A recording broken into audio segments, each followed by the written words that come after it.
ফরাসি photographer Stefan গ্রাঞ্জিটাও তার ফটোবুকের জন্য স্পাম তিমির ছবি তুলছিলেন, আর হঠাৎ করেই তিনি দেখতে পান এই অস্বাভাবিক দৃশ্য।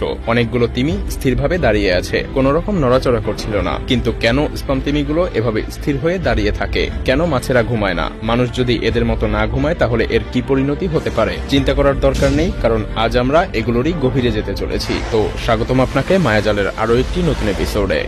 কি করবেন যখন আপনি বেশ কয়েকটি তিমিকে উলম্বভাবে কোন রকম নড়াচড়া ছাড়াই এভাবে দাঁড়িয়ে থাকতে দেখতে পাবেন? তিমিগুলো কি এলিয়েনদের সাথে এভাবে যোগাযোগ করে? না, বিষয়টা আসলে তেমন না। আমাদের পৃথিবীতে প্রত্যেকটা প্রাণীকেই বিশ্রাম নিতে হয়। যদিও তিমিগুলোর স্থিরভাবে দাঁড়িয়ে থাকাকে ব্যাখ্যা স্বার্থে এভাবে বলা যায়। আমাদের পৃথিবীর প্রায় প্রতিটি প্রাণী ঘুমের মধ্যে বিশ্রাম নিয়ে থাকে। হাতি থেকে জেলিফিশ, মানুষ থেকে পিঁপড়া, অনেক প্রাণী আবার বিড়ালের মতো অনেক বেশি সময় ধরে বিশ্রাম নেয়। কিন্তু তিমি সমুদ্রের মাঝখানে চলাফেরা করার সময় মাত্র 15 মিনিটের জন্য স্থির হয়ে দাঁড়িয়ে যায়। অর্থাৎ সারাদিনের মাত্র 7% সময় তিমি বিশ্রাম নেয়, আর স্তন্যপায়ী প্রাণীদের মধ্যে এটাই রেকর্ড। কিন্তু এত কম সময়ের জন্য ঘুমিয়ে পড়াটা খুবই কঠিন, যখন কিনা আপনার চারপাশের সবকিছুই মুভ করছে। কিছু বিজ্ঞানী বিশ্বাস করে যখন তিমি বিশ্রাম নেয় তখন তাদের ব্রেইনের অর্ধেকটা অ্যাক্টিভ থাকে, তাই আপনি এটাকে স্বাভাবিক ঘুমও বলতে পারবেন না। এর আরো একটি কারণ হতে পারে, এসব তিমিদের বিভিন্ন কিলার হোয়েলের আক্রমণের সম্মুখীন হতে হয়, তাই তাদেরকে সবসময় অ্যাক্টিভ থাকতে হয়।